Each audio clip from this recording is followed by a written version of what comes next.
allà era moltes animals i tenia una mascota que era un gos negre.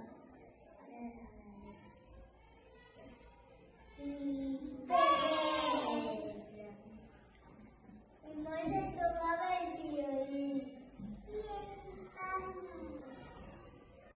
Que Mozart no anava al sud perquè li donaven classes els seus pares.